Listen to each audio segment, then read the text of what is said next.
लेके पढ़ने की ताकत नहीं है तो इशारे से पढ़ लो, करवट से पढ़ लो। वुजू बनाने में बीमारी का खतरा है तो तयम्मुम करके नमाज पढ़ लो। बहुत ज्यादा दिक्कत और दुश्वारी है तो ज़ोहर असर एक साथ पढ़ लो, मगरिब ईशा एक साथ पढ़ लो, फर्जी फर्ज पढ़ लो, सुन्नत छोड़ लो। मेरे प्यारे अंसारी के बयानात सुनने के लिए मौलाना साहब के ऑफिशियल यूट्यूब चैनल मौलाना जर्जिस अंसारी स्पीचेस को सब्सक्राइब करें। व खैरल हदी हदी मुहम्मदिन सल्लल्लाहु अलैहि वसल्लम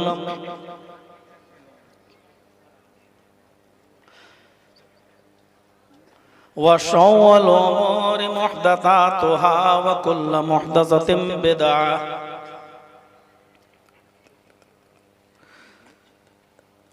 व कुल्लु बिदअतिन ज़लालह व कुल्लु ज़लालतिन फिन्नार।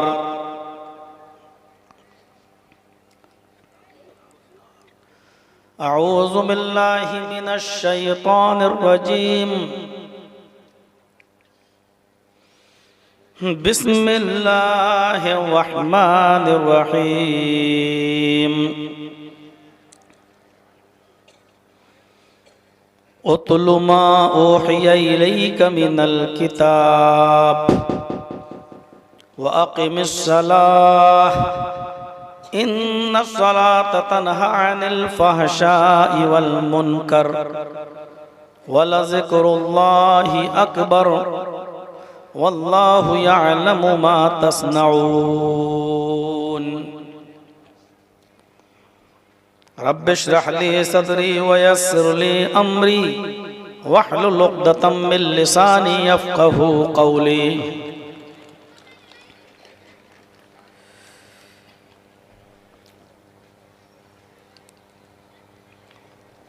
इस इजलास के सदर मोहतरम फ़ज़ीलत शेख जनाब मौलाना मुईनुल हक़ साहब फैज़ी हाफ़िज़हुल्लाह,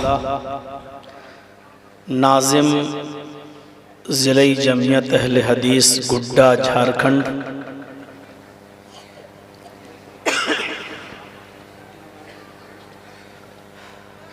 बड़े ही मौक़र और बुजुर्ग शख्सियत जो कलकत्ता की सरजमीन से चलकर आपके इस इजलास में शरीक हुए हैं, जनाब डॉक्टर मोहम्मद जाबिर साहब हाफिज़हुल्लाह, हमारे बहुत ही ख़ास दोस्त जनाब मौलाना अबुल कलाम साहब सलफ़ी हाफिज़हुल्लाह, और बार बार इस इजलास के लिए हमको फ़ोन किए, राब्ता कायम करते रहे, और जब तक तारीख़ फ़िक्स नहीं हो गई चैन व सुकून के साथ नहीं बैठे हमारे मोहतरम दोस्त जनाब मोहम्मद करीम साहब, जिन्होंने काफ़ी मेहनत की इस इजलास को कामयाब बनाने में, और स्टेज पर बैठे हुए दीगर मुअक्कर उलमाए किराम और इस सरजमीन पर बैठे हुए कुर्ब जवार और अतराफ व अकनाफ से आए हुए मुअज़्ज़ज़ सामईन हज़रात, पर्दा नशीन इस्लामी ख़वातीन, प्यारी माँ और बहनों, रात के तकरीबन 1:30 पौने 2 बजे तक आपने इस खिताब को, इस इजलास को और इस इजलास के अंदर शरीक होने वाले मुख्तलिफ उलमा को उनके मुख्तलिफ अनावीन पर बहुत ही खूबसूरत तक़रीरें करते हुए सुना।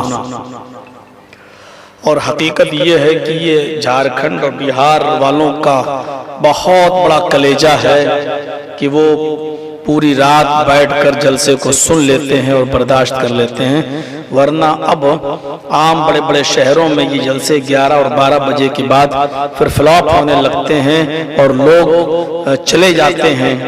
लेकिन आप लोग वाकई बहुत बड़ा दिल है आपके पास, जो इतने रात तक आप दिल जमाई के साथ बैठे रहते हैं। अल्लाह रब्बुल आलमीन आपने जो सुना है और आपको जो सुनाया गया है, अल्लाह रब्बुल आलमीन हम कहने वालों को भी और सुनने वालों को अमल की पूरी पूरी तौफीक अता फरमाए।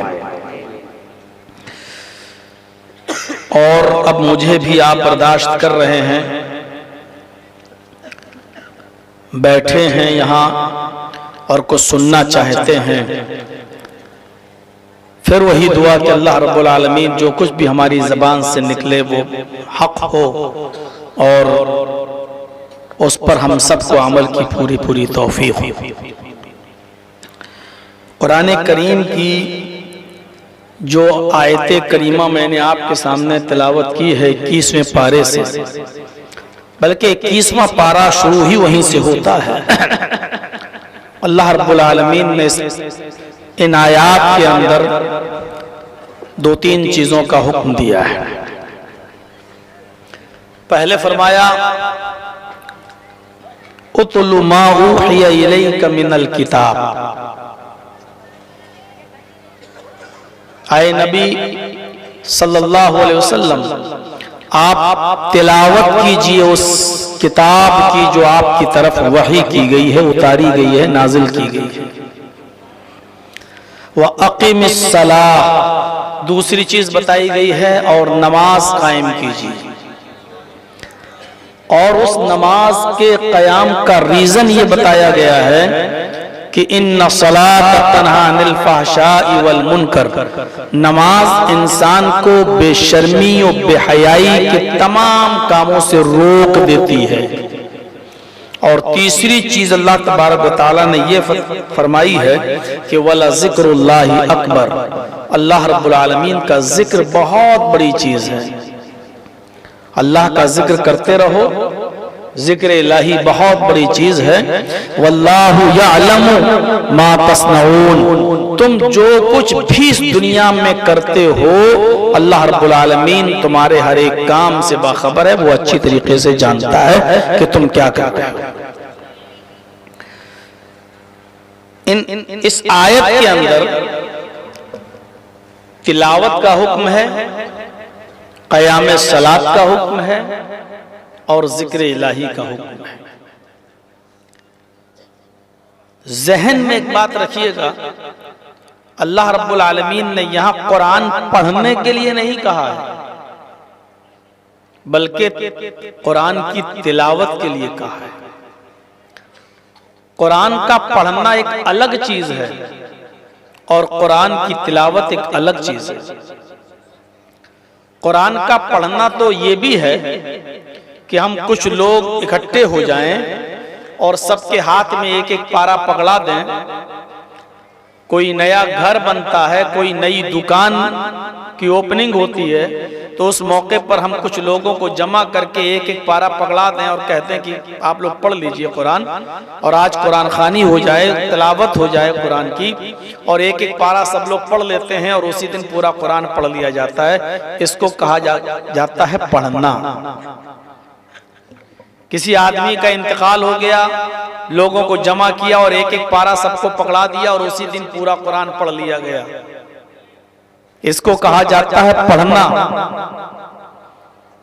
पूरे महीने हमें तरावीह न पढ़ना पड़े और मस्जिद में आकर क़यामुल लैल न करना पड़े, इसलिए किसी हाफिज साहब को मुतय्यन करके इशा की नमाज के बाद कुरान पढ़ना शुरू करवा दिया जाए और सुबह सादिक से पहले सहरी तक पूरा का पूरा कुरान वो पढ़ के खत्म कर दे, इसको कहा गया पढ़ना।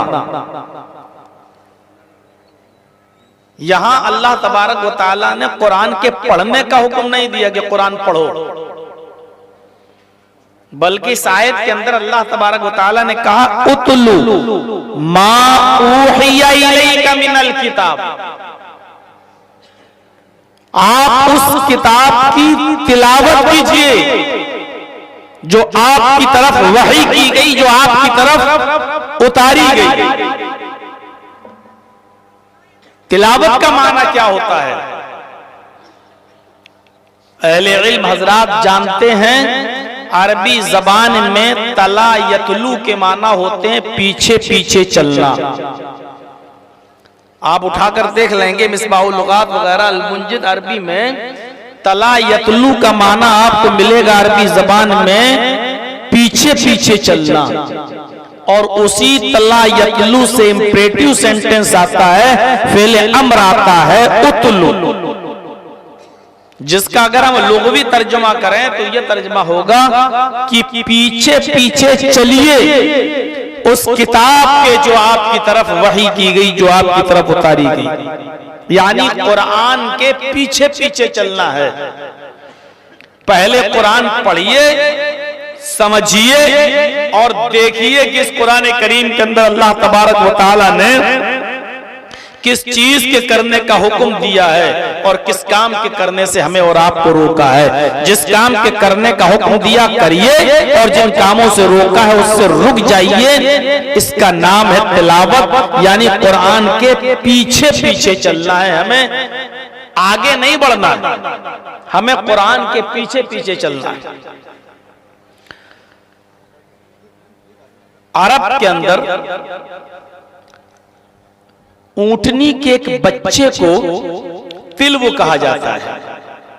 जंगल में जो ऊंटनी चारा चरती हैं, खाती हैं घास वगैरह, और उस ऊंटनी का बच्चा जो अपनी माँ के पीछे पीछे चलता है, जहां माँ जा रही है वहीं बच्चा जा रहा है, जहां माँ जा रही है वहीं उसका बच्चा भी उसकी माँ के पीछे पीछे नक्शे कदम पे चलता है। तो अरब इस बच्चे को कहते हैं हाज़ा तिल्व, ये तिल्व है, यानी ये अपने माँ के नक्शे कदम पर चलने वाला बच्चा है, ये अपने माँ के पीछे पीछे चलता है। इसीलिए जंगल के खतरनाक और डेंजर दरिंदों से और जानवरों से वो महफूज रहता है। क्यों? क्योंकि वो अपने माँ के नक्शे कदम पे चलता, अपने माँ के पीछे पीछे चलता है। अरब ऐसे ऊंटनी के बच्चे को कहते हैं हाज़ा तिल्व, ये तिल्व है, ये बच्चा अपने माँ के पीछे पीछे चलता है और खतरनाक जानवरों से महफूज रहता है। इसी तिल्व से बना है तिलावत, इसी तिल्व से मुश्तक है तिलावत। जिस तरह ऊंटनी का बच्चा अपने माँ के पीछे पीछे चलता है तो जंगल के दीगर खतरनाक जानवरों के जुल्म और उनके शिकार से महफूज रहता है, उसी तिल्व से बना है तिलावत। उसी तरीके से तुम अगर कुरान के पीछे पीछे चलोगे, कुरान पर अमल करोगे, कुरान के बताए हुए रास्ते पर चलोगे, कुरान के मना करदा रास्तों से बाज आ जाओगे, तो जिस तरह ऊंटनी का बच्चा महफूज रहता है शर पसंद जानवरों के जुल्म और शिकार से, उसी तरीके से तुम भी महफूज रहोगे दुनिया के अंदर तमाम जालिम और बदतरीन कौमों के जुल्म से। क्यों? क्योंकि तुमने कुरान, जिस तरह माँ अपने बच्चे को खतरनाक जानवर के आने पर खड़ी हो जाती है और अपने बच्चे को बचाने की फिक्र करती है, उसी तरीके से जब हम कुरान की आगोश में आ जाएंगे तो कुरान हमारी हिफाजत फरमाएगा और कुरान हमारे लिए ढाल बन जाएगा और वो हमें तमाम जालिम और जाबिर कौमों से हमारी हिफाजत होगी। मेरे प्यारे साथियों, इसका मतलब तिलावत का मतलब ये हुआ है। तिल्व ऊंटनी के बच्चे को कहते हैं जो अपने माँ के पीछे पीछे चलता है, उसी से तिलावत है। जिस तरह ऊंटनी का बच्चा अपने माँ के पीछे पीछे चलकर खतरनाक जानवरों से महफूज रहता है, तुम भी कुरान के पीछे पीछे चलो, इंशाअल्लाह दुनिया की सारी बदकम्माश कौमों के शर्र फितन से तुम महफूज रहोगे। अब नतीजा निकालिए, आज जो चाहता है हमें घंटे की तरह बजाकर चला जा रहा है और जो चाहता है हमें जहां इस्तेमाल करना वहां हमको वो इस्तेमाल कर लेता है। मेरे भाइयों, उसकी वजह यह है कि कुरान से हमने अपने रिश्ते को तोड़ लिया है, हमने मजबूत नहीं किया। जहां कुरान करीम ने बहुत सी चीजों का हमें हुक्म दिया, वहीं पर अल्लाह रब्बुल आलमीन कुरान करीम को मजबूती से थामने का भी हुक्म देता है। वातसिमू बिहब्लिल्लाहि जमीअन वला तफर्रकू, ईमानो वालो तुम सब मिलकर अल्लाह की रस्सी को मजबूती से थाम लो, तुम सब मिलकर अल्लाह की रस्सी को मजबूती से पकड़ लो। वला तफर्रकू, और टोलियों में मत बढ़ जाओ, टुकड़ों में मत बढ़ जाओ, जमातों में मत बढ़ जाओ। अल्लाह हमें मुत्तहिद रहने का हुक्म दे रहा है और मुत्तहिद रहने का रास्ता क्या बताया है कि तुम सब मिलकर अल्लाह की रस्सी को मजबूती से पकड़ लो। आज हमारे दरमियान इत्तेफाक नहीं है क्योंकि अल्लाह ने इत्तेफाक का जो रास्ता बताया था वो था वअतसिमू बिहब्लिल्लाह, इत्तिसाम बिहब्ल, अल्लाह की रस्सी को मजबूती से पकड़ना। फरमाया अल्लाह की रस्सी को मजबूती से पकड़ लोगे तो तुम सब एक रहोगे, मुत्तफिक रहोगे, मुत्तहिद रहोगे, कोई तुम्हारा कुछ नहीं कर सकता। वला तफर्रकू, टोलियों में मत बढ़ जाओ। फिक़ह की किताबें आप पढ़ेंगे तो आपको मफ़हूम मुखालिफ निकालने का तरीका मालूम हो जाएगा। अल्लाह की रस्सी को पकड़ लो, टोलियों में मत बट जाओ, टुकड़ों में मत बट जाओ, जमातों में मत तकसीम हो जाओ। आज हम जमातों में तकसीम हैं, आज हम टोलियों में बटे हुए हैं। इसका मफ़हूम उल्टा निकालिए तो उल्टा मफ़हूम ये निकलता है आज हम टोली और जमातों और फिरकों में बटे हुए हैं। इसका मतलब ये है कि हमने अल्लाह की रस्सी को मजबूती से नहीं पकड़ा। आज हम नजर डाल और अभी 2024 चल ही रहा है, एक महीने के बाद इलेक्शन का गहमा गहमी होगी और आप देख लीजिएगा आपका इत्तेफाक, आपका इत्तेहाद किस तरीके से उसका शिराजा बिखरेगा, हम और आप किस तरीके से बिखरेंगे। कोई इस पार्टी में जाएगा, कोई उस पार्टी में जाएगा, कोई इस जमात में जाएगा, कोई उस जमात में जाएगा, कोई इस गिरोह में जाएगा, कोई उस गिरोह में जाएगा।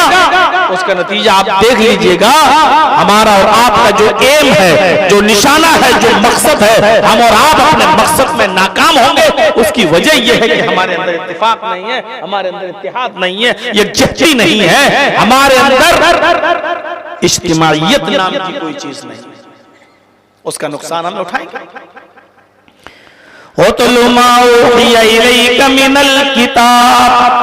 ऐ नबी, उस किताब की तिलावत कीजिए जो आपकी तरफ वही की गई है, जो आपकी तरफ पढ़ी गई है। तिलावत का मतलब ये होता है कि कुरान को बहुत ज्यादा कसरत से, बहुत ज्यादा उसके नुस्खों को नहीं पढ़ना है, बल्कि एक आयत पढ़िए और उस पर पहले अमल करके दिखाइए, फिर एक आयत पढ़िए, फिर उसके ऊपर अमल करके दिखलाइए। सहाबा इकराम के वाक़यात भरे पड़े हैं। एक आयत जैसी नाजिल होती है, आज उनके कानों में जाती है, फौरन पहले उसके ऊपर अमल करते हैं। नहीं, आगे का नहीं सुनेंगे, पहले इस पर अमल करके दिखा। आयत नाजिल होती है, मंज़ल्लज़ी युक़रिज़ुल्लाह क़र्ज़न हसना, कौन है जो अल्लाह को कर्ज हसना दे। पूरा कुरान नहीं पढ़ा साहबे किराम ने, आयत आई मंज़ल्लज़ी युक़रिज़ुल्लाह क़र्ज़न हसना, कौन है जो अल्लाह को कर्ज हसना दे, अल्लाह बदले में उसको जन्नत देगा। हज़रत अबू दहदा अंसारी उठते हैं और कहते हैं, ऐ अल्लाह के नबी, क्या अल्लाह भी कर्ज हसना लेता है? क्या अल्लाह को भी कर्ज हसना की जरूरत पड़ती है? फरमाया हाँ, अगर तुम अल्लाह को कर्ज हसना दोगे, फरमाया बदले में हमें क्या मिलेगा? जवाब दिया कि तुम्हें जन्नत मिलेगी। फरमाया अल्लाह के नबी, मेरे पास 2 बाग हैं, मेरे पास 2 गार्डन हैं, एक मदीने के ऊपर हिस्से में और एक मदीने के नीचे हिस्से में। अल्लाह के नबी, मैंने दोनों बाग अल्लाह को कर्ज हसना दे दिया, मैंने दोनों बाग अल्लाह को दे दिया कर्ज हसना। अल्लाह के नबी फरमाते नहीं, ऐ अबू दहदा तुम ऐसा न करो, अगर तुम दोनों बाग सदका कर दोगे, अल्लाह को कर्ज हसना दे दोगे, तो फिर तुम्हारी रोजी रोटी कैसे चलेगी, तुम्हारी मईशत कैसे चलेगी, तुम जिंदगी कैसे गुजारोगे, तुम्हारी बीवी और बच्चे फिर क्या खाएंगे? ऐसा करो, तुम्हारे पास 2 बाग हैं, एक बाग अल्लाह को कर्ज हसना दे दो और एक बाग अपने पास रख लो। तब हजरत अबू दहदा अंसारी ने एक बाग अल्लाह को दे दिया कर्ज हसना और एक अपने पास रख लिया। बताने का मकसद मेरे भाइयों सिर्फ इतना है, बताने का मकसद मेरे भाइयों सिर्फ इतना है कि अल्लाह एक आयत नाज़िल हुई, फौरन उसके ऊपर उन्होंने अमल कर लिया है। वो पूरा कुरान नहीं सुनते थे और ना ही पूरा कुरान सुनकर ये देखते थे कि अब हमारे मतलब की बातें कौन सी है, उस पर हम अमल करेंगे, और जो हमारे खिलाफ छोड़ देते हैं, ये उनका रुझान नहीं था। उन्होंने इस्लाम और इस्लामी अहकाम को, कुरान को किराना मर्चेंट की दुकान नहीं समझी थी कि जो चीज मेरे मतलब की है वो हम ले लें और जो चीज मेरे खिलाफ है उसको हम तर्क कर दें। नहीं नहीं मेरे भाई, ये वो कुरान पढ़ते नहीं थे, कुरान की तिलावत किया करते थे। आज हमारे यहाँ पढ़ने का शौक है, कोई मर जाए तब लाओ पूरा कुरान, कोई दुकान खोलो तो पढ़ लो पूरा कुरान, कोई घर बनाओ तो बुला लो किराए के टट्टुओं को और पढ़ लो पूरा कुरान। आज हमारे यहाँ कुरान पढ़ने का रवाज है, तिलावत का रवाज नहीं है। हमें कुरान के पीछे पीछे चलना है, तिलावत करना है कुरान की। इस अजीम और मुकद्दस किताब को हम समझ नहीं पा रहे। आप देख लीजिए, बाकायदा लोग तैयार किए जा रहे हैं, हम साजिशों को समझ भी नहीं पाते। बाकायदा ऐसी फैक्ट्री तैयार है कि ऐसे लोग तैयार किए जा रहे हैं हमारे ही लोगों में, जो ये कहते हैं कि कुरान की आयतों को बदला जाए, कुरान से इतनी आयतों को निकाला जाए। हम उनके नाम भी लेना गवारा नहीं करते हैं और मसलहतन भी हम नहीं लेते हैं। बाकायदा ऐसे लोग हमारे अंदर से तैयार हो रहे हैं और कहने वाले तो यहां तक भी कह देते हैं तो क्या हुआ, कुरान करीम में वही 1400 साल पुरानी घिसी और पिटी बातें हैं, तो क्या मौजूदा हालात के तहत बदलना नहीं चाहिए? यही तो खुसूसियत है कुरान की, यही तो खुसूसियत है इस्लाम की कि जिस तरीके से अल्लाह ने कुरान को नाजिल किया, ये हूबहू उसी तरीके से आज भी मौजूद है। आज भी मौजूद। आप गीता प्रेस गोरखपुर में जो गीता छपी है उसको आप देख लीजिए, और बंबई में कल्याण प्रेस से जो गीता छपी हुई है आप उसको देख लीजिए। एक ही कंट्री के अंदर दो गीता छपी है। गीता प्रेस गोरखपुर के गीता के अंदर श्रीमद् भागवत गीता के 6ठे अध्याय के 10वें मंत्र में जो लिखा है वही महाराष्ट्र कल्याण से छपने वाली गीता को आप देख लें, और वही गीता उठाएं आप, 6ठा अध्याय और 10वां मंत्र आपको बॉम्बे से छपने वाली, कल्याण से छपने वाली गीता के अंदर 2-3 शब्द ज्यादा बड़े हुए मिले।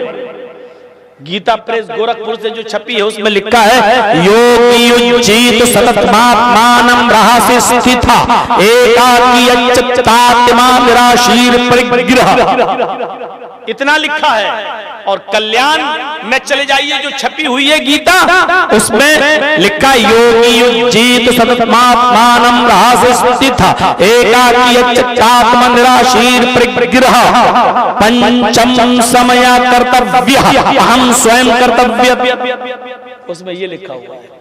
एक ही कंट्री के अलग अलग स्टेट से छपने वाली गीता बदल गई। वाल्मीकि रामायण और रामचरितमानस, ये 2 रामायणें बड़ी मशहूर हैं। वाल्मीकि रामायण कहती है रामम भगवानम, राम भगवान, और वाल्मीकि रामायण कहती है राम पुरुषोत्तम, राम मर्यादा पुरुषोत्तम है, यानी इंसान है, भगवान नहीं है। हाँ, इंसानों में सबसे उत्तम है, सबसे अफजल है, ये वाल्मीकि रामायण कह रही है। आप देख लीजिए, रामायण 2 है। वाल्मीकि रामायण राम को भगवान मानने के लिए तैयार ही नहीं है, वो कहती है राम इंसान है। और वाल्मीकि और तुलसीदास जी की रामायण राम को इंसान नहीं भगवान मानती है। रामायणों में तब्दीली हो गई। यही हाल वेदों का भी है, यही हाल स्मृतियों का भी है, और यही हाल इंजील का भी है, न्यू टेस्टामेंट का भी है, ओल्ड टेस्टामेंट का भी है, तौरात का भी है और इंजील का भी है। सब में चेंजिंग हो गई और कोई भी धर्म के अंदर धर्म का मानने वाला, चाहे वो हिंदू हो, सिख हो, बुद्धिस्ट हो, जैनी हो, क्रिश्चियन हो, मूसा का मानने वाला या उज़ैर का मानने वाला, यहूदी हो, मुसलमानों को छोड़कर, इस्लाम को छोड़कर किसी भी धर्म के मानने वाले को आप बुलाकर कहें कि वो इस बात की हल्फ ले, कसम खाकर बयान करे कि वो जिस धार्मिक ग्रंथ को अपना धार्मिक ग्रंथ मानता है, मिन वहां जिस तरीके से था आया उसी तरीके से मौजूद है, आज कोई भी कसम खाने के लिए तैयार नहीं है। सब मानते हैं चेंजिंग हुई है, सब मानते हैं तहरीफ हुई है, सब मानते हैं कि तब्दीली हुई है। आइए आप किसी भी मुसलमान से पूछ लीजिए, कोई भी मुसलमान ये नहीं कह सकता है कि कुरान करीम के अंदर तब्दीली हुई है, चेंजिंग हुई है। हमारे शिया भाई कुरान के 40 पारे मानते जरूर हैं कि कुरान के 40 पारे हैं, 10 पारे मोहम्मद, नऊजुबिल्लाह, वो कहते हैं 10 पारे मोहम्मद रसूलुल्लाह ने चुरा लिए हैं, जो अली के बारे में थे, जिब्राइल जो नाजिल किए थे लेके आए थे, और वो तो अली के पास आ रहे थे, मोहम्मद रसूलुल्लाह ने रास्ते में ही उनको पकड़ लिया और उनसे नबूवत छीन ली, कुरान ले लिया। लेकिन मौजूदा कुरान के बारे में शियों का अकीदा भी है कि इसमें तहरीफ नहीं हुई है, इसमें तब्दीली नहीं हुई है। आज आप हिंदुस्तान का जो कुरान पढ़ेंगे, झारखंड का जो कुरान पढ़ेंगे, यूपी के कुरान में भी वही लिखा हुआ होगा, एक नुक्ता भी इधर से उधर नहीं होगा। और जो हिंदुस्तान के कुरान में आप पढ़ेंगे, सऊदिया की सरजमीन पे चले जाइए, सऊदिया की सरजमीन पर भी आपको वही कुरान मिलेगा। बिस्मिल्लाहिर्रहमानिर्रहीम से शुरू होगा और मिनल जिन्नती वन्नास पर खत्म होगा। हिंदुस्तान में कुरान पढ़ेंगे, बिस्मिल्लाह के बे से शुरू होगा, मिनल जिन्नती वन्नास की सीन पर खत्म होगा। यही कुरान अमेरिका में, इंग्लैंड में आप ले जाइए, पढ़िए, वहां चले जाइए, यही कुरान आप उधर भी देखेंगे। मेरे भाइयों, कुरान के अंदर कहीं भी चेंजिंग नहीं मिलेगी, एक लफ्ज भी इधर से उधर नहीं मिलेगा। इन्ना नहनु नज़्ज़लना ज़िक्रा व इन्ना लहू लहाफ़िज़ून, हमने ही इस कुरान करीम को उतारा है और हम ही इस कुरान की हिफाजत फरमाएंगे। 1400 साल से लेकर अब तक मिनवान सेम टू सेम हूबहू उसी अंदाज से कुरान जिस अंदाज से नाजिल हुआ था, आज भी उसका एक लफ्ज तो बहुत दूर की बात, जबर और जेर तो बहुत दूर की बात, उसका नुक्ता भी इधर से उधर नहीं हो सका, नुक्ता भी इधर से उधर नहीं हो सका। तमाम सेहूनी और सल्जूकी ताकतें मिल जाएं, आज भी अगर चाहें कि कुरान का एक नुक्ता बदल दें तो वो नुक्ता भी नहीं बदल सकती हैं। इतनी हिफाजत की जिम्मेदारी ली है अल्लाह तबारक व तआला ने। दुनिया की और किसी भी किताब को ये मकाम हासिल नहीं। और आज प्रैक्टिकल करके अगर देखना चाहें तो आओ और मुकाबला करके देख लो। यहूदी अपना तौरात लाएं, ईसाई अपनी इंजील लाएं, हिंदू भाई अपने वेद लाएं, बुद्धिस्ट अपना बुद्धिज्म लाएं, सिख अपना गुरु ग्रंथ ले आए। दुनिया में जितने भी मज़ाहिब के मानने वाले हैं, सारे के सारे अपनी अपनी किताबें ले आए, अपने अपने टेक्स्ट बुक्स ले आए, अपनी अपनी ओरिजिनल किताबें ले आए, एक मैदान में जमा कर दें, एक मैदान में रख दें। मुसलमान भी कुरान ले आए और एक मैदान में रख दें। सारी किताबों में तेल लगाकर अगर आग लगा दी जाए, सारी किताबों को जला दिया जाए, तौरात भी, जबूर भी, इंजील भी, वेद भी, सिखिज्म गुरु ग्रंथ भी, बुद्धिज्म भी, सारी की सारी किताब, कुरान भी, सारी की सारी किताबें जला दी जाएं। उसके बाद फिर कहा जाए लोगों अपनी अपनी किताबें जिंदा करो, अपनी अपनी किताबें छापो, अपनी अपनी किताबें लेके आओ। काबे की रब की कसम, न हिंदू भाई वेद ला सकते हैं, न ईसाई इंजील ला सकता है, न यहूदी तौरात ला सकता है, न सिखिज्म, न बुद्धिज्म, न गुरु ग्रंथ, न जैनिज्म, कोई भी किताब जिंदा नहीं हो सकती है, इसलिए कि इन किताबों का कोई हाफिज नहीं है। और फिर कोई मुसलमानों से कहे कि तुम अपनी किताब पेश करो तो 10 साल का बच्चा खड़ा हो जाएगा और बिस्मिल्लाहिर्रहमानिर्रहीम से वन्नास तक सुना देगा, और वो दूसरे दिन कुरान छपकर लाखों की तादाद में फिर वजूद में आ जाएंगे। मेरे भाइयों, दुनिया की सारी किताबें जलने के बाद जल जाएंगी, दोबारा लिखी नहीं जा सकती हैं, दोबारा वजूद में नहीं आ सकती हैं, लेकिन कुरान जलाने से जल नहीं सकता, मिटाने से मिट नहीं सकता, बहाने से समंदर में डालने से बह नहीं सकता। ये 10-10 साल के बच्चों के सीनों में भी महफूज है। अल्लाह ने फरमाया इन्ना नहनु नज़्ज़लना ज़िक्र व इन्ना लहू लहाफ़िज़ून। इस कुरान करीम को हमने उतारा और हम ही इसकी हिफाजत फरमाएंगे। उस कुरान के बारे में कहा जा रहा है उसको पढ़ना नहीं है, उसकी तिलावत करना है। ओ तुल्लु मा उहिया इलैका मिनल किताब, उस किताब की तिलावत कीजिए जो आपकी तरफ वही की गई है, उस किताब को पढ़िए नहीं, तिलावत कीजिए जो आपकी तरफ हमने उतारी है। ये कोई ऐसी मामूली किताब थोड़ी है मेरे भाइयों। मुकाबला होता था अरब के अंदर, खाने काबा की दीवारों पर लोग अशार लिखते थे और दूसरे दिन दूसरा शायर पहले शायर के अशार में कुछ कमी निकाल दिया करता था।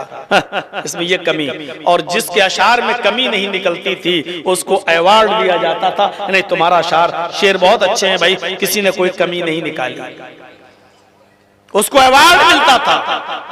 एक दिन हस्सान इब्ने साबित खाने काबा के अंदर चले जाते हैं और ये 3 आयतें लिखाते हैं वहां पर। गौर कीजिएगा, अल बिदाया वन नहाया में हाफिज इब्ने कसीर जैसी शख्सियत ने नकल किया है, तारीख बताई है।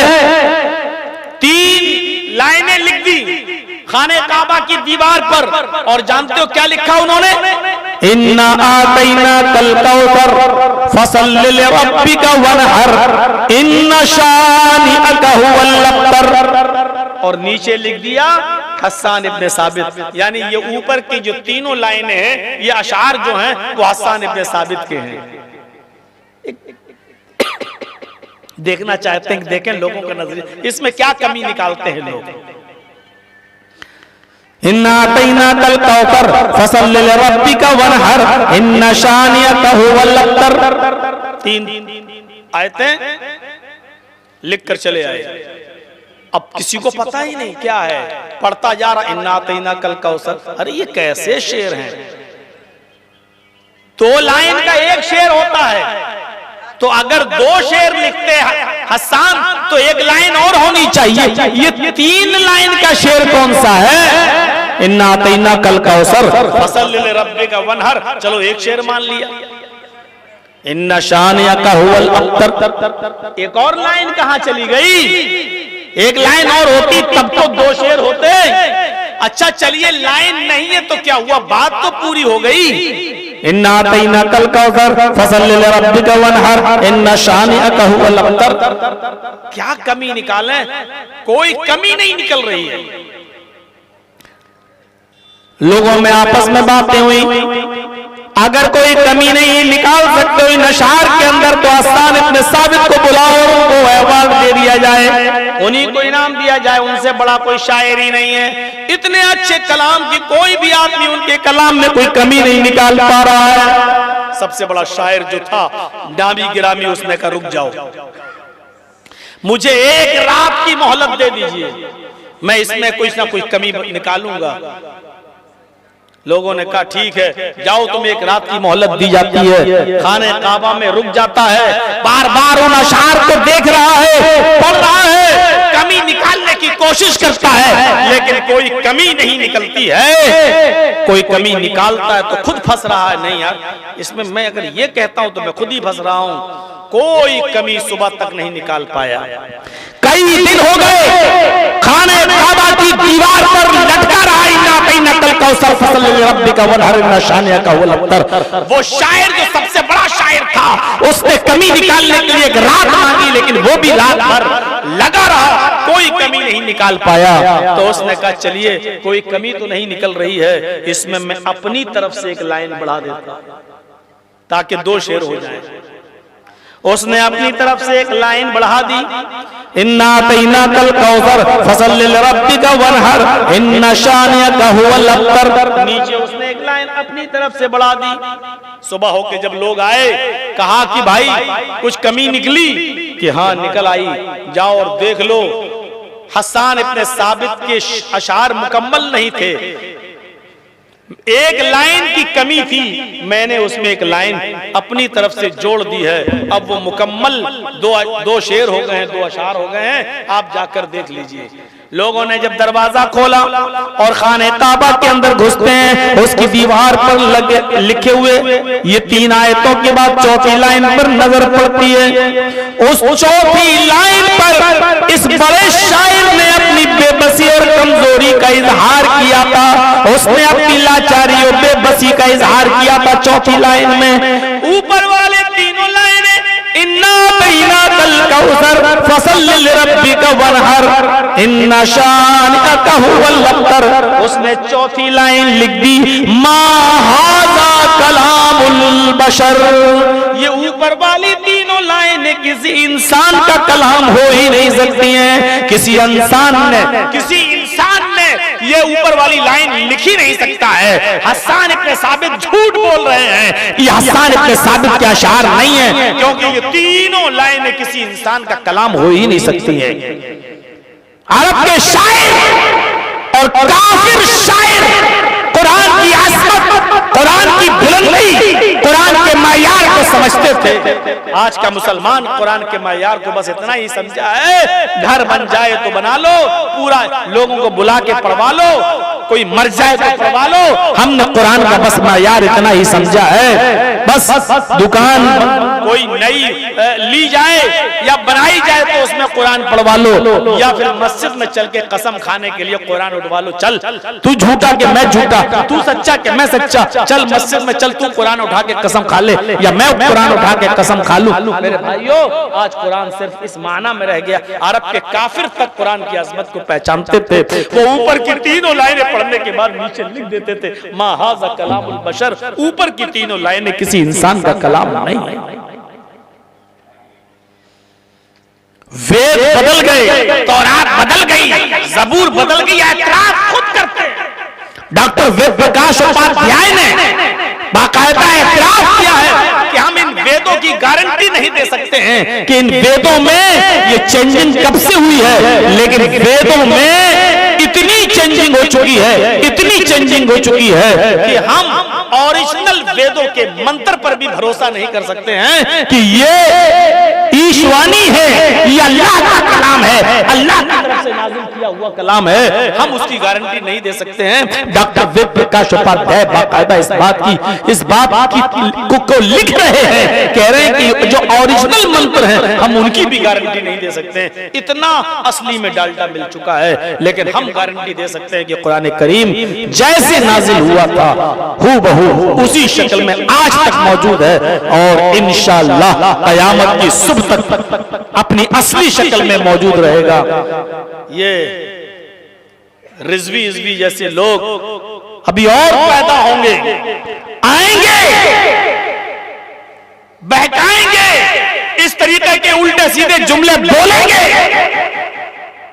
और पापा की परियां उस पर डिबेट कराएंगी, लेकिन होगा कुछ नहीं। इसलिए कि कुरान अपनी असली शक्ल में पहले भी मौजूद था, आज भी मौजूद है और कल क़यामत की सुबह रहेगा इंशाअल्लाह। हसन इब्न साबित को कहा गया है, हसन तुम झूठ बोल रहे हो, ये ऊपर वाली तीनों आयतें, ये तीनों लाइनें तुम्हारा कलाम है ही नहीं। मा हाज़ा कलामुल बशर, ये इंसान का कलाम हो ही नहीं सकता।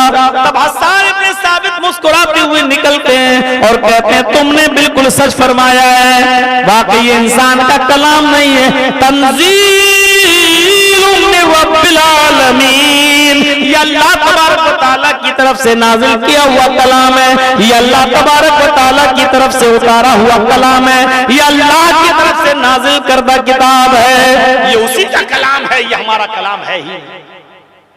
इकरार तो मेरे भाइयों, पहली चीज तो ये हो गई, उतलु मा उहिया इलैका मिनल किताब, ऐ नबी उस किताब की तिलावत कीजिए जो आपकी तरफ वही की गई, जो आपकी तरफ नाजिल की गई है।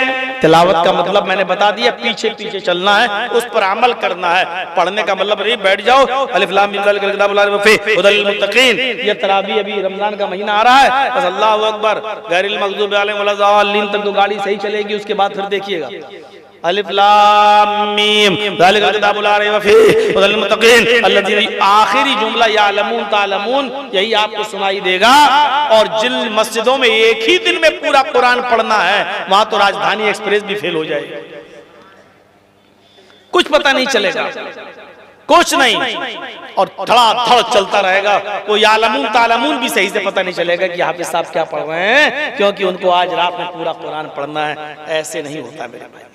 तिलावत का मतलब पीछे पीछे चलना। तो उतलु मा उहिया इलैका मिनल किताब, तिलावत कीजिए, पीछे पीछे चलिए उस किताब की जो आपकी तरफ वही की गई, उतारी गई। और दूसरी चीज पर गौर कीजिएगा, वो अकीमिस सलाह, और नमाज कायम कीजिए। यहां पर भी अल्लाह ने ये नहीं कहा कि नमाज पढ़िए, अल्लाह ने यहाँ नमाज पढ़ने के लिए नहीं कहा, बल्कि क्या कहा, नमाज कायम कीजिए। नमाज का पढ़ना अलग चीज है और नमाज का कायम करना अलग चीज है। जैसे कुरान का पढ़ना अलग चीज है और कुरान की तिलावत अलग चीज है, उसी तरीके से नमाज का पढ़ना अलग चीज है और नमाज का कायम करना, क़याम सलात अलग चीज है। नमाज पढ़ना क्या हुआ,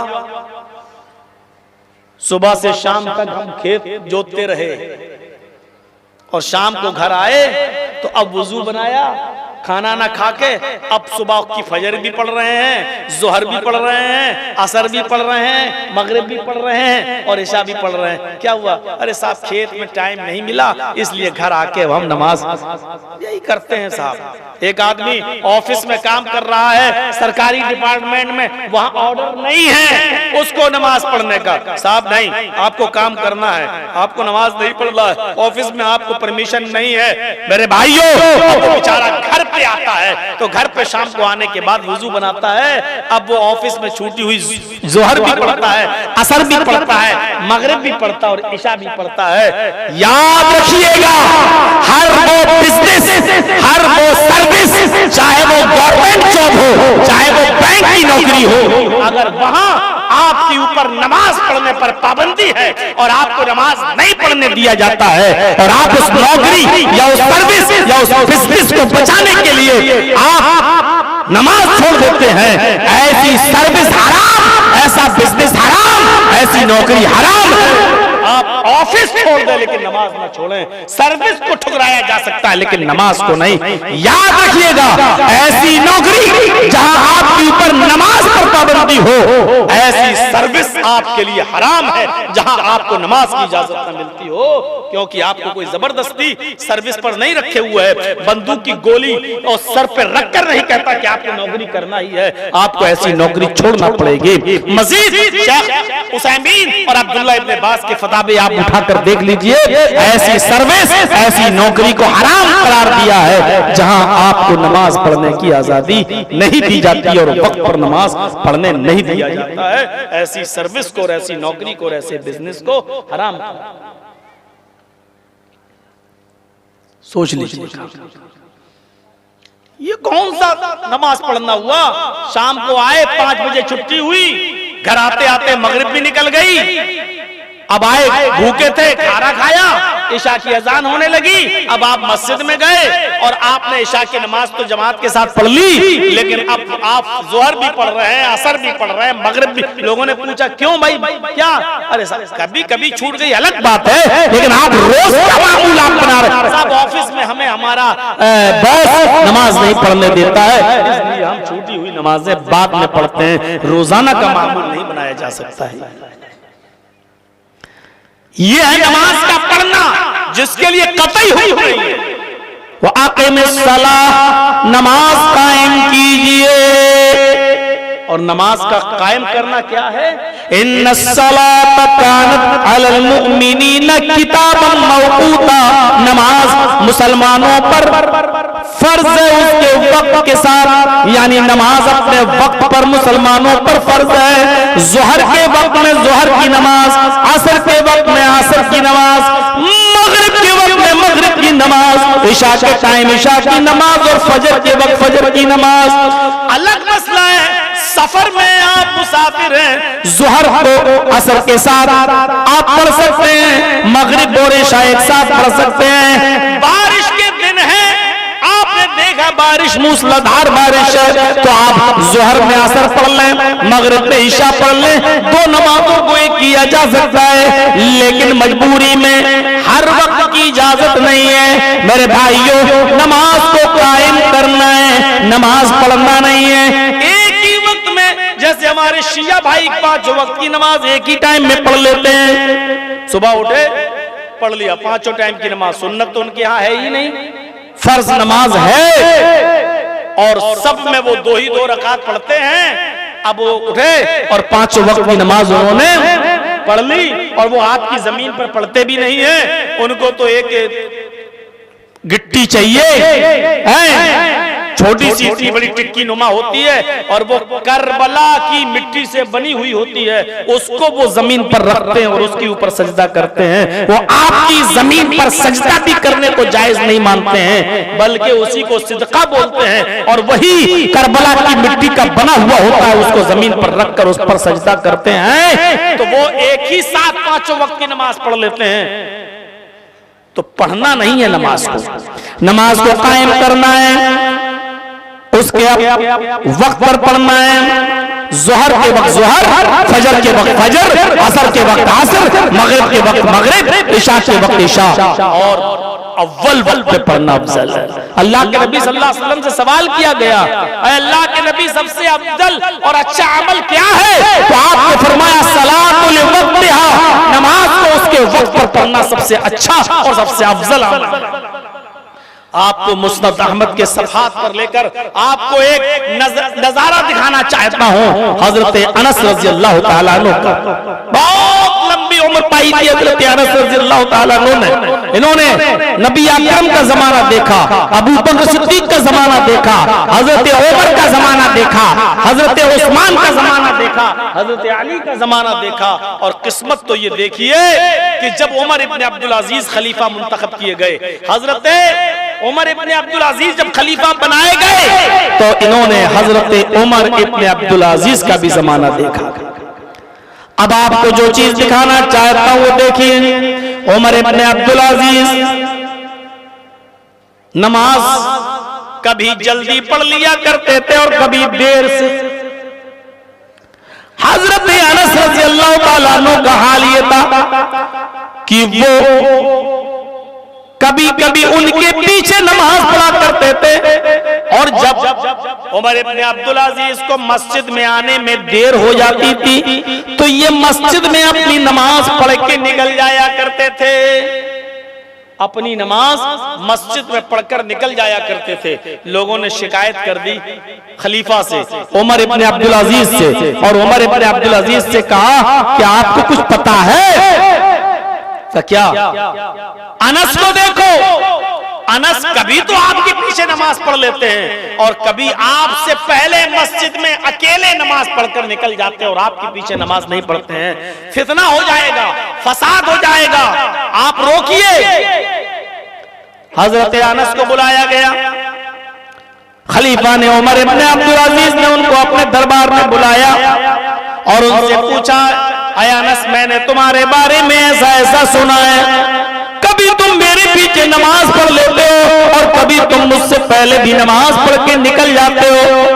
हजरत अनस ने कहा, बिल्कुल ठीक सुना है आपने, मैं इसका इनकार नहीं कर रहा हूँ। आपने जो कुछ भी सुना बिल्कुल ठीक सुना है। कभी मैं जल्दी नमाज पढ़ के निकल जाता हूँ और कभी आपके पीछे नमाज पढ़ता हूँ। फरमाया, ऐसा क्यों करते हो? तुम जमात का एहतमाम क्यों नहीं करते? मेरा मस्जिद में आने का इंतजार क्यों नहीं करते? जो जवाब दिया हजरत अनस ने, उस जवाब को सुनिए जो मुस्नद अहमद की जिल्द नंबर 6 पर आपको मिलेगा। मेरे भाइयों, हजरत अनस ने जो जवाब दिया वो जवाब सुनने के लायक है। हजरत अनस ने फरमाया, आए खलीफतुल मुस्लिमीन, आए खलीफतुल मोमिनीन, मैं मस्जिद में वक्त पर आ जाता हूं, मैं मस्जिद में वक्त पर आ जाता हूं, मेरी आंखों ने जो जवाब दिया वो सुनिए, मेरी आंखों ने मोहम्मदुर रसूलुल्लाह के नमाज के औकात को देखा है। मैं नबी के जमाने में मौजूद था, नबी अकरम के नमाज के औकात को मैं पहचानता हूं। आपने फजर कब पढ़ी मेरी आंखें पहचानती हैं, आपने जोहर कब पढ़ी मेरी आंखें पहचानती हैं, आपने असर कब पढ़ी मेरी आंखें पहचानती हैं, आपने मगरिब कब पढ़ी मेरी आंखें पहचानती हैं, आपने ईशा कब पढ़ी है मेरी आंखें पहचानती हैं। आया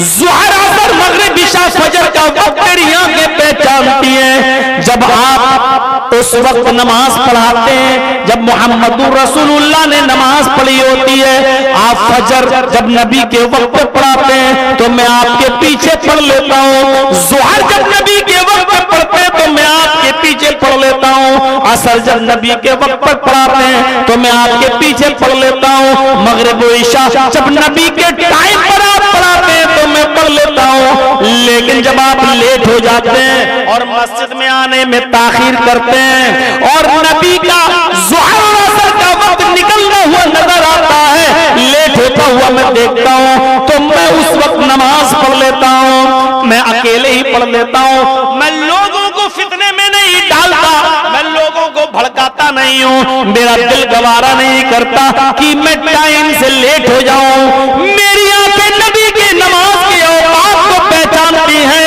जब आप लेट हो जाते हैं और नबी की नमाज का वक्त जब निकलने लगता है तो मैं पहले नमाज पढ़ लेता हूँ और चला जाता हूँ, इसलिए कि मुझे मालूम है कि अल्लाह के रसूल ने ज़ुहर कब पढ़ी, असर कब पढ़ी, फजर कब पढ़ी। जब आप उस वक्त में पढ़ाते हैं तो मैं आपके पीछे पढ़ता हूँ, जब आप लेट हो जाते हैं तो मैं पहले पढ़ के निकल जाता हूँ। इसको कहते हैं नमाज का क़याम, इसको कहते हैं नमाज कायम करना।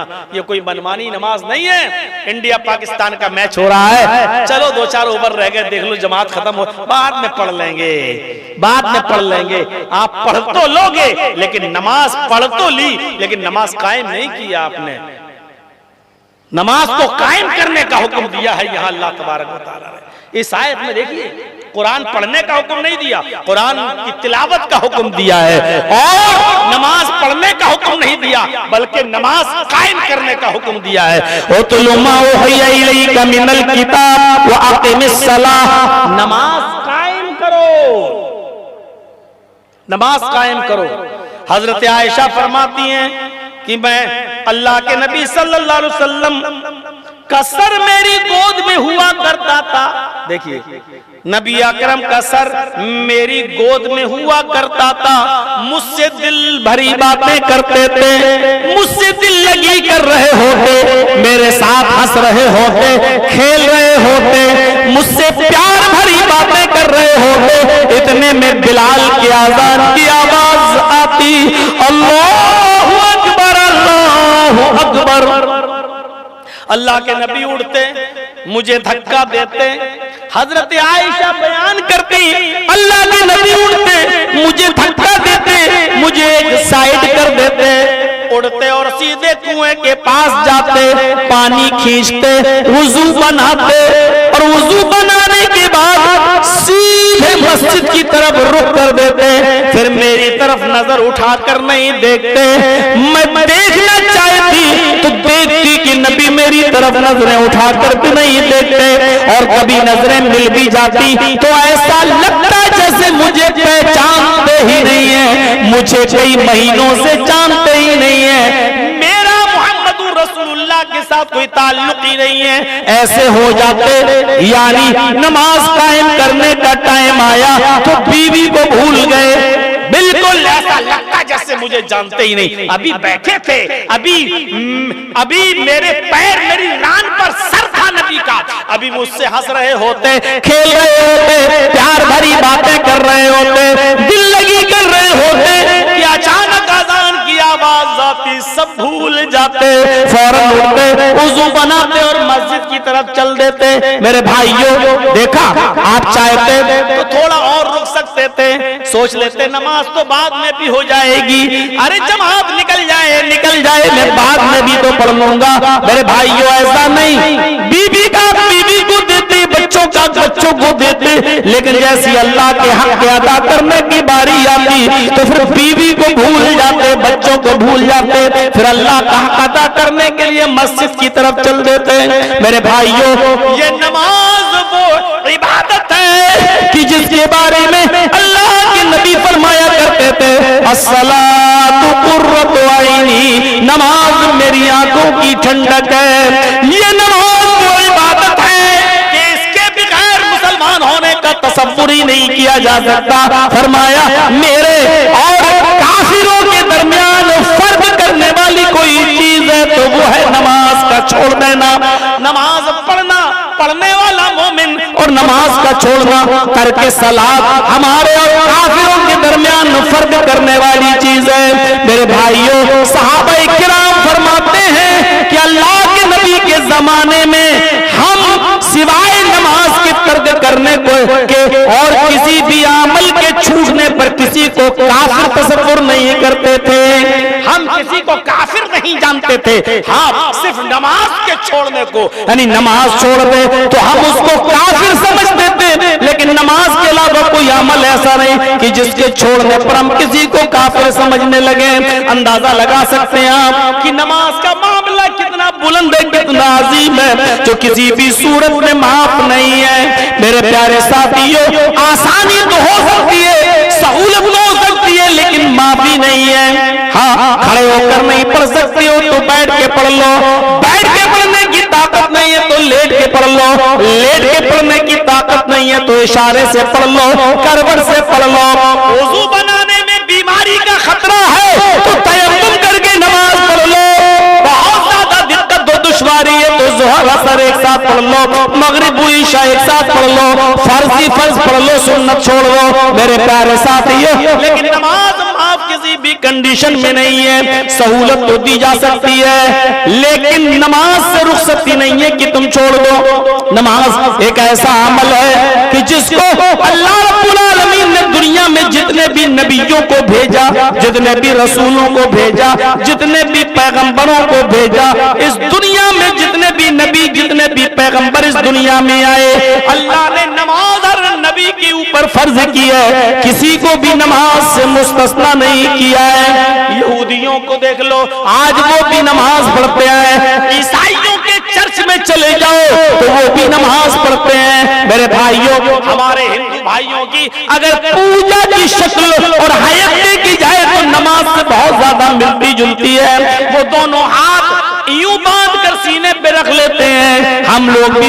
दोनों हाथ सीने पर बांधते हैं। मेरे भाइयों, वो भी सर नीचे कर लेते हैं, हमारा भी सर सजदे की जगह पर रहता है। वो साष्टांग करते हैं, वो भी लेटते हैं, वो भी झुकते हैं, वो भी जमीन के ऊपर माथा टेकते हैं। बहुत हद तक नमाज से उनकी पूजा की शक्ल मिलती जुलती है। इसलिए यकीनन ये कहा जा सकता है कि नमाज हर मजहब के अंदर फर्ज रही है।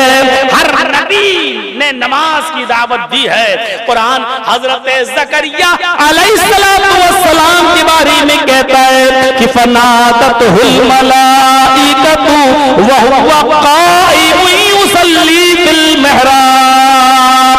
फरिश्तों ने पुकारा ज़करिया को, फनादतहुल मलाइका, अल्लाह ने फरिश्तों को भेजा और फरिश्ते जब जमीन पर आए तो उन्होंने ज़करिया को पुकारा, उन्होंने ज़करिया को आवाज दी। हालांकि ज़करिया अलैहिस्सलाम का मामला ये था कि वह हुआ काइमुन युसल्ली फिल मेहराब। हजरत ज़करिया मेहराब में अल्लाह के सामने खड़े होकर नमाज पढ़ रहे थे। कुरान ज़करिया अलैहिस्सलाम के बारे में कहता है वह हुआ काइमुन युसल्ली फिल मेहराब। फरिश्ते पुकार रहे हैं और ज़करिया अलैहिस्सलाम नमाज की हालत में खड़े हैं। यानी नमाज छोड़ के कैसे सुन सकते हैं? नमाज छोड़ के नहीं सुन सकते हैं। बताना मकसद ये है कि देखो, फरिश्तों ने पुकारा लेकिन ज़करिया अलैहिस्सलाम नमाज पढ़ रहे थे। यानी नमाज ज़करिया अलैहिस्सलाम पर भी फर्ज थी। हजरत लुकमान अलैहिस्सलाम अपने बेटे से कहा करते थे, या बुनैया अक़िमिस्सलाह, आए मेरे बेटे नमाज कायम कर। हजरत लुकमान अपने बेटे से कह रहे हैं, या बुनैया अक़िमिस्सलाह, ऐ मेरे बेटे नमाज कायम कर, ऐ मेरे बेटे नमाज पढ़। ज़करिया अलैहिस्सलाम नमाज पढ़ रहे हैं, लुकमान अलैहिस्सलाम अपने बेटे को नमाज का हुक्म दे रहे हैं। अल्लाह हजरत मरियम अलैहिस्सलाम से कह रहा है, या मरियम कुनुती लिरब्बिक वस्जुदी वरकई मर्राकीन।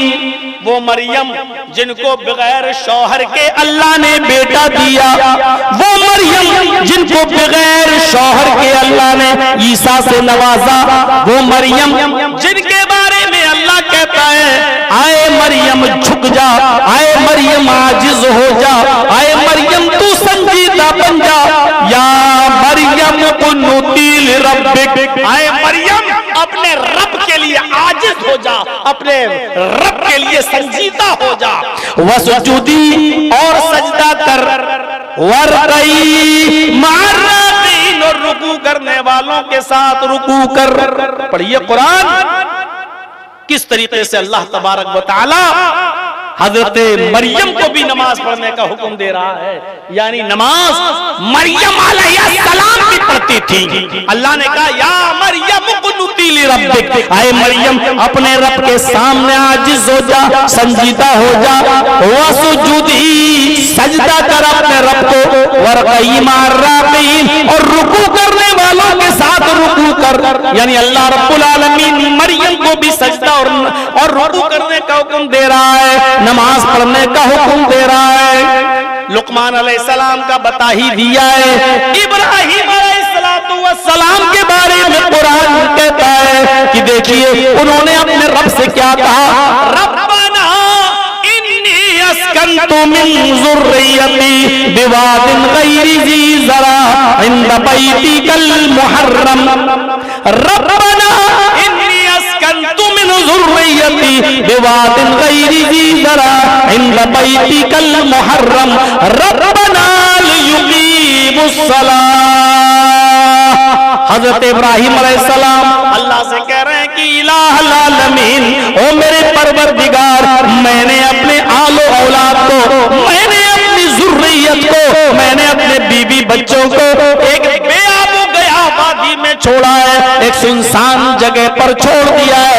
तेरे भरोसे पर मैंने अपनी फैमिली को, अपने बीवी बच्चे को मैंने बेआबू गया गैर आबाद गैर मानूस जगह पर मैंने छोड़ दिया है। अल्लाह मैंने इसलिए छोड़ा, लियुक़ीमुस्सलाह, ताकि वो नमाज कायम करें, यहाँ तेरा घर बनाया जाए, वहाँ रुकू और सजदा हो, लियुक़ीमुस्सलाह, ताकि यहाँ नमाज कायम की जाए।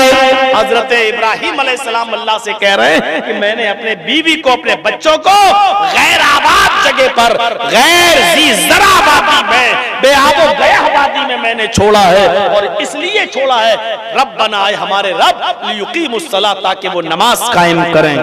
हजरत इब्राहिम अलैहिस्सलाम अपने लिए भी दुआ मांगा करते थे और अपने बच्चों की औलाद के लिए भी नमाज के पढ़ने की, कायम करने की दुआ मांगा करते थे। वो कहा करते थे, मेरे भाइयों, इब्राहिम अलैहिस्सलाम की इस दुआ को पढ़िए और अपना वजीफा बनाइए। कहते थे, रब्ब जाअलनी मुक़ीमस्सलाति व मिन ज़ुर्रियती रब्बना व तक़ब्बल दुआ। और करो इब्राहिम क्या कह रहे हैं, ऐ हमारे रब, ऐ हमारे परवरदिगार, रब्ब जाअलनी मुक़ीमस्सलाह, हमको नमाज कायम करने वाला बना दे। नमाज पढ़ने वाला नहीं कह रहे हैं, ऐ अल्लाह हमको नमाज कायम करने वाला बना दे। रब्ब जाअलनी मुक़ीमस्सलाति व मिन ज़ुर्रियती, अल्लाह मुझे भी बना और मेरी औलाद को भी नमाजी बना दे, मेरी औलाद को भी नमाज कायम करने वाला बना दे, मेरे बीवी और बच्चों को भी नमाज कायम करने वाला बना दे। फिर कहते रब्बना व तक़ब्बल दुआ, ऐ हमारे हमारे परवरदिगार हमारी दुआ को कबूल फरमा ले, यानी हमको और हमारे आलो औलाद को, हमारे बीवी बच्चों को भी तू नमाजी बना दे। मेरे भाइयों, इब्राहिम अलैहिस्सलाम इस तरीके से दुआ कर रहे हैं, यानी नमाज उन पर भी फर्ज थी, तब उनके बेटे इस्माइल पर कैसे फर्ज नहीं हो सकती। इस्माइल अलैहिस्सलाम के बारे में कुरान कहता है वकान यामुरु अहलहु बिस्सलाति वज़्ज़काति वकान इंदा रब्बिही मर्दिया। कुरान देखिए, इस्माइल अलैहिस्सलाम के बारे में कुरान क्या कह रहा है, कान यामुरु अहलहु बिस्सलाति वज़्ज़कात। इस्माइल अलैहिस्सलाम अपने अहलो अयाल, अपने बीवी और बच्चों को नमाज पढ़ने और ज़कात देने का हुक्म देते थे। बिस्सलाति वज़्ज़कात हुक्म देते थे, नमाज पढ़ो और ज़कात अदा करो। वकान इंदा रब्बिही मर्दिया। इस्माइल अपने रब का बड़ा पसंदीदा बंदा था। इब्राहिम इस्माइल को अल्लाह ने पसंद कर रखा था। इस्माइल अपने रब के बड़े पसंदीदा बंदे थे। वकान इंदा रब्बिही, वो अपने रब के नजदीक महबूब थे, पसंदीदा थे। मर्दिया, बहुत ही अपने रब के नजदीक महबूब बंदे थे, पसंदीदा बंदे थे। लेकिन काम क्या था, कान यामुरु अहलहु बिस्सलाति वज़्ज़कात। वो अपने अहलो अयाल को, अपने बीवी और बच्चों को नमाज का हुक्म दिया करते थे। कान यामुरु अहलहु बिस्सलाति वज़्ज़कात, और ज़कात का भी हुक्म दिया करते। इस्माइल अलैहिस्सलाम पर भी नमाज फर्ज और उनके अहलो अयाल पर भी नमाज फर्ज। मूसा अलैहिस्सलाम को देख लो। मूसा अलैहिस्सलाम तो जबल तूर पे चढ़ गए, पहाड़ पे चढ़ गए। अल्लाह मैं तुझे देखूंगा। अल्लाह ने कहा लन तरानी या मूसा, मूसा तुम मुझे नहीं देख सकते हो। नहीं, मैं तो देखूंगा, अल्लाह मुझे दिखा। अल्लाह ने हल्की सी तजल्ली दिखाई, मूसा बेहोश जमीन पर गिर पड़े, नहीं देख पाए मूसा। आवाज आई, इन्ननी अल्लाह ला इलाहा इल्ला अना फ़अब्दुनी व अक़िमिस्सलाता लिज़िक्री। मूसा अलैहिस्सलाम के बारे में कुरान क्या कह रहा है, देखिए। कोई एक नबी बच रहा है, जितने नबियों के नाम कुरान में आए अल्लाह ने सबके नाम के जिक्र के साथ साथ कह दिया हमने नमाज इन पर भी फर्ज की थी, तुमको कैसे छोड़ देंगे। नमाज के बिना मुसलमान होने का तसव्वुर बेकार है।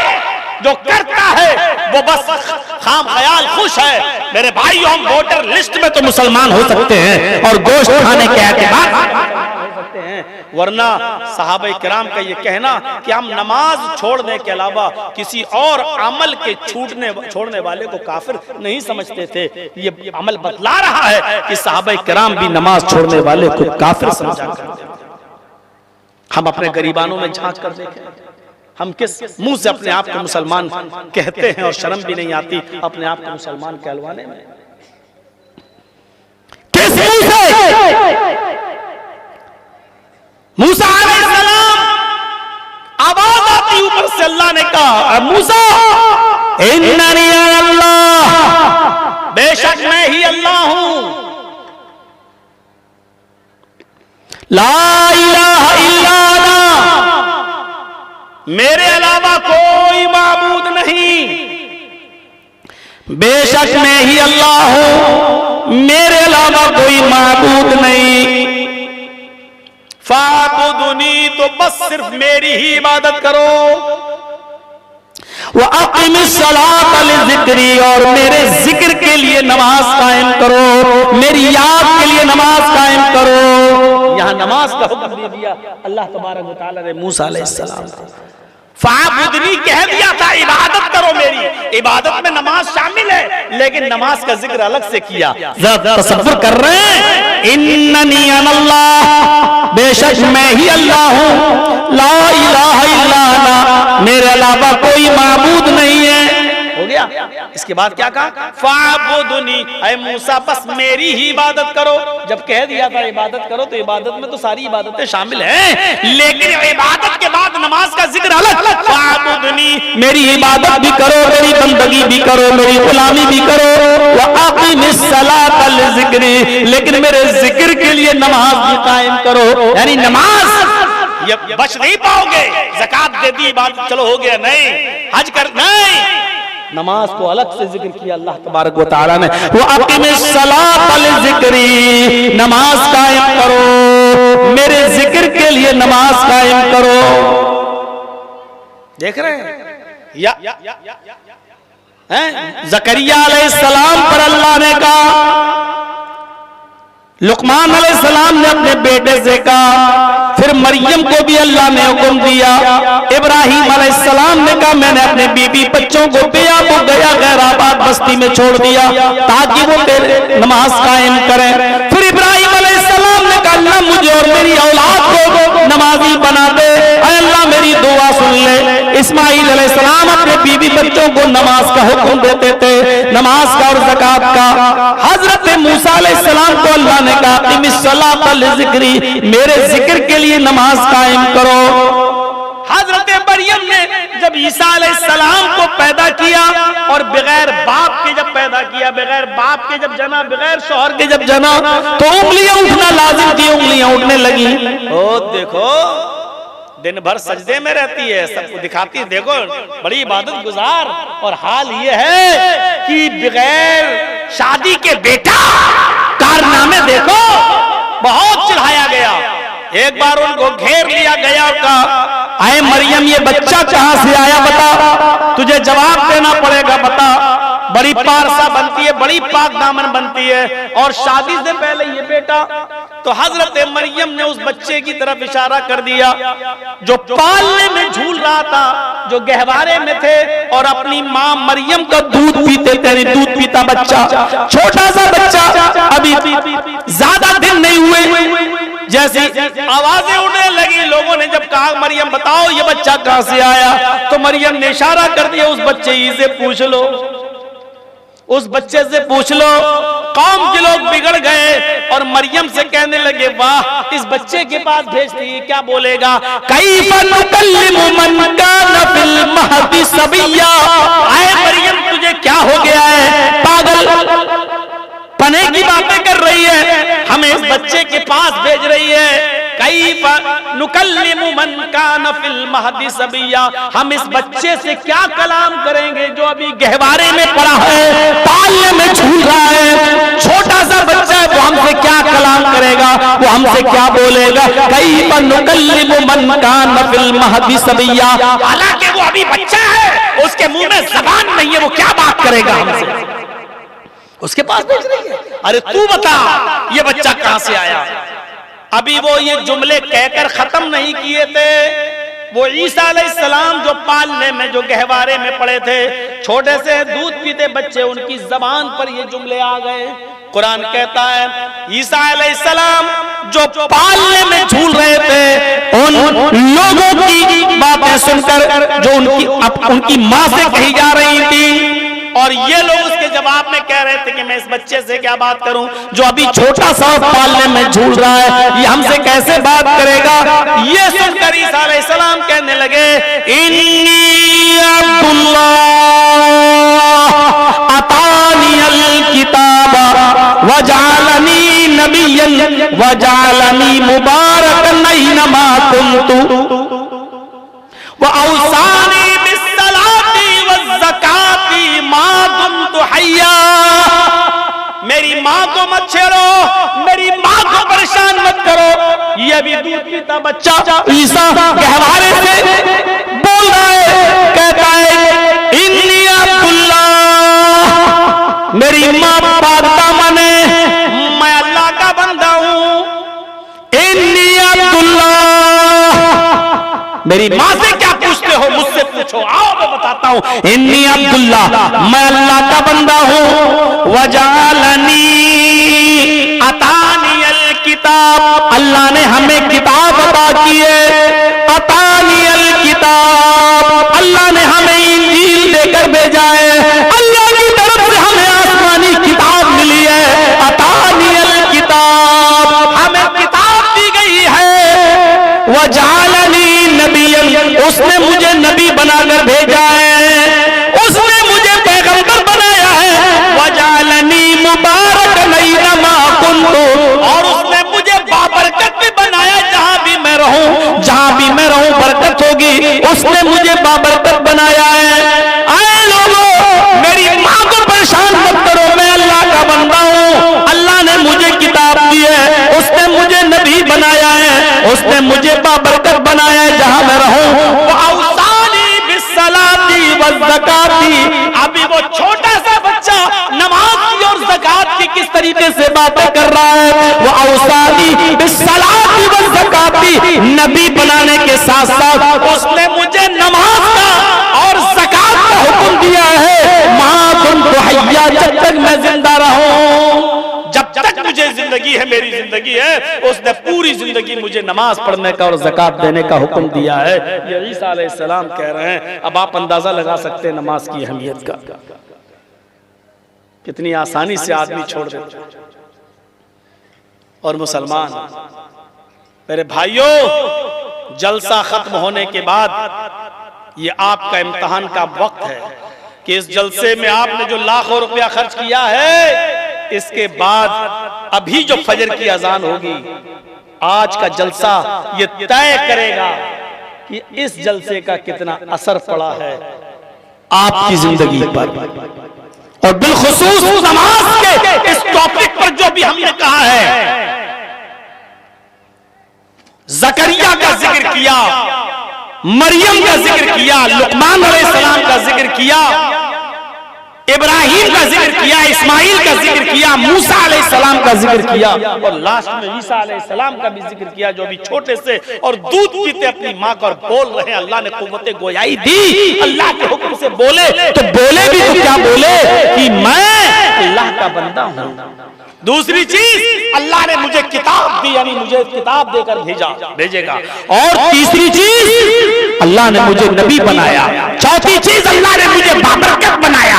और ये सब कहने के बाद फिर क्या कहा, वो औसानी बिस्सलाती वज़्ज़काती मा दुम्तु हय्या, उसने मुझे नमाज का और ज़कात का हुक्म दिया है जब तक मैं जिंदा रहा हूँ। यानी नमाज जिंदगी भर, आखिरी सांस तक भी माफ नहीं है। मेरे प्यारे साथियों, हम अंदाजा, इसीलिए कुरान कहता है, जिस तरह माँ बच्चे पर मुसीबत आती है, बच्चा भागता है और सीधे वो अपने माँ के सीने से टकराता है और माँ उसको अपने सीने से लगा लेती है। बच्चा जब माँ की गोद में आ जाता है तो वो समझ लेता है कि अब मैं बिल्कुल महफूज जगह पहुंच गया हूँ। बच्चे को एहसास हो जाता है कि मैं बिल्कुल हिफाजत में आ गया हूँ, मैं अपनी माँ की गोद में आ गया हूँ, दुनिया के तमाम खतरों से दूर हूँ, अब मैं महफूज हाथों में हूँ। मेरी माँ हर खतरा मोल ले लेगी लेकिन मेरे ऊपर खतरा नहीं आने देगी। बच्चा खतरों से बचते हुए जब माँ की गोद में आता है तो अपने आप को महफूज पा लेता है, अपने आप को महफूज समझ लेता है। कुरान भी तो यही कहता है,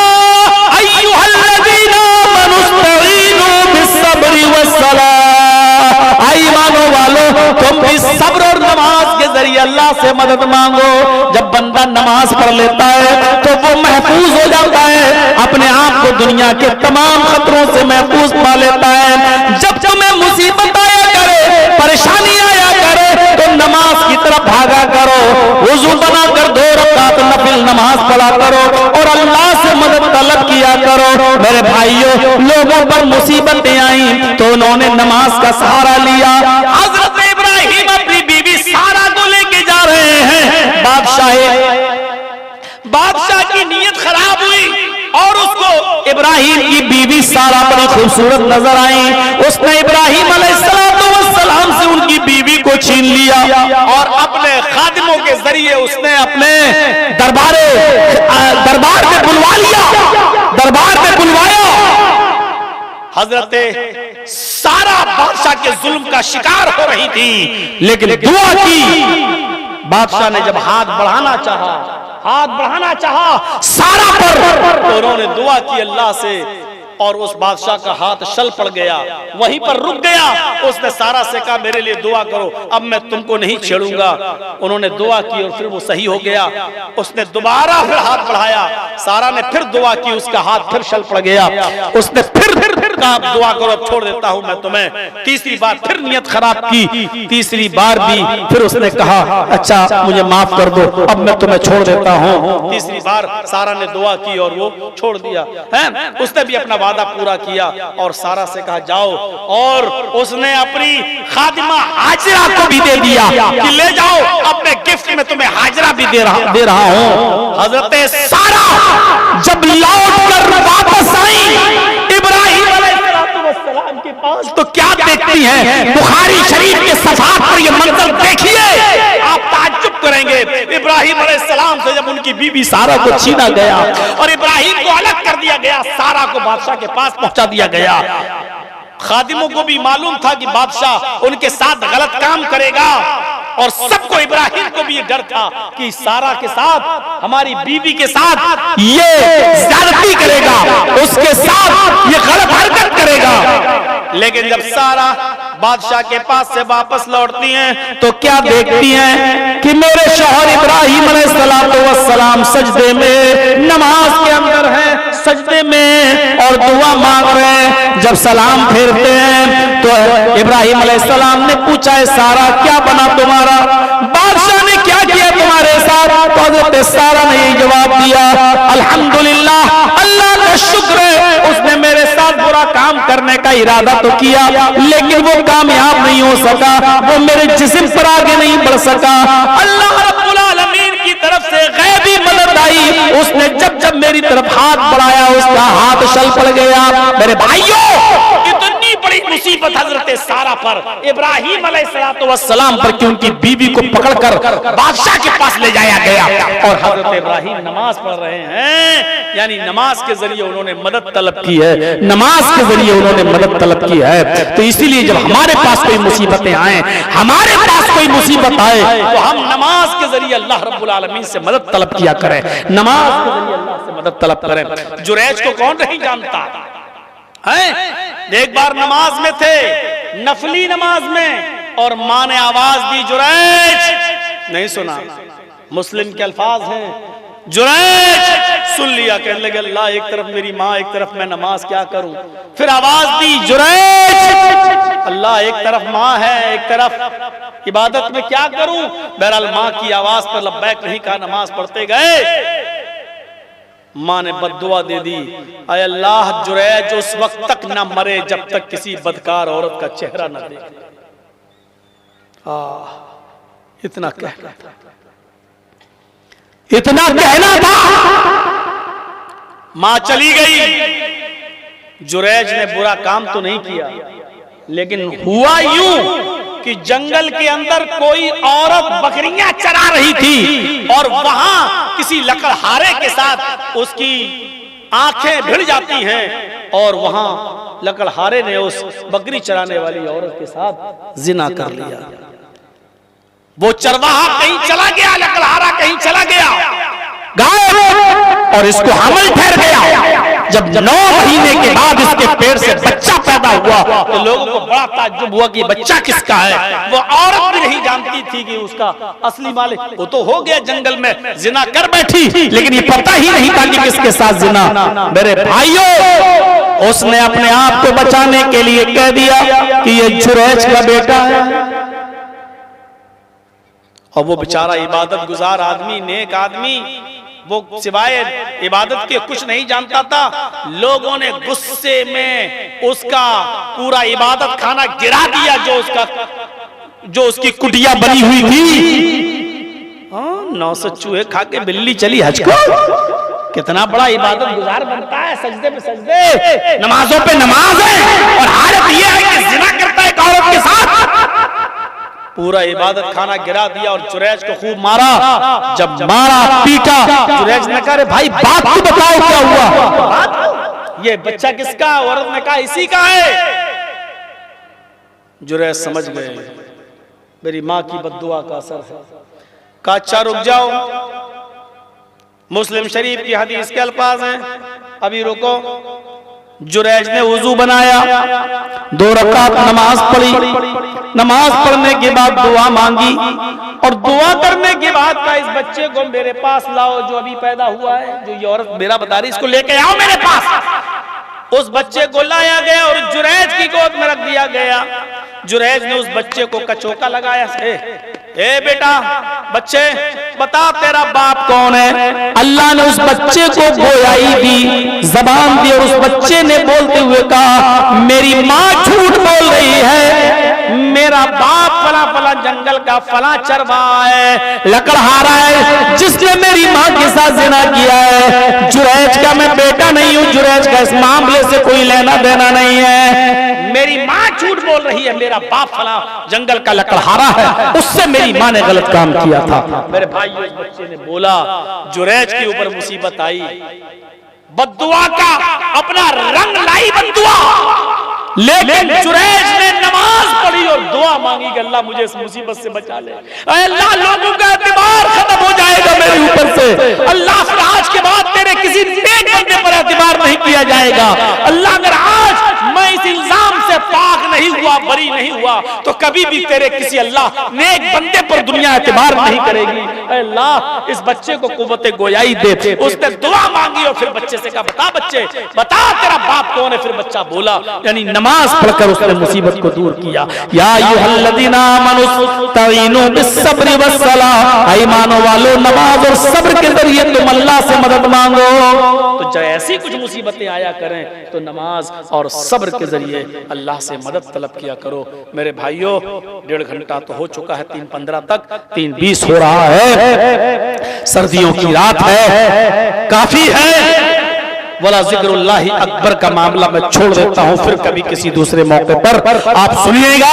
तो मैं दुआ करता हूँ अल्लाह तबारक व तआला से कि इलाहुल आलमीन हमें कुरान पढ़ने की नहीं बल्कि कुरान की तिलावत की तौफीक अता फरमाए। हमें नमाज पढ़ने की नहीं, हमें नमाज कायम करने की तौफीक अता फरमा। और जितनी भी मुसीबतें हमारे पास आए अल्लाह उन मुसीबतों में सब्र और नमाज के जरिए अल्लाह हमें अपने से मदद मांगने वाला बना दे, अल्लाह की जात से मदद मांगने वाला बना दे। इलाहुल आलमीन जब तक तो हमें जिंदा रख, इस्लाम पे जिंदा रखना, और जब हमारा खात्मा हो तो ईमान पर हमारा खात्मा फरमाना।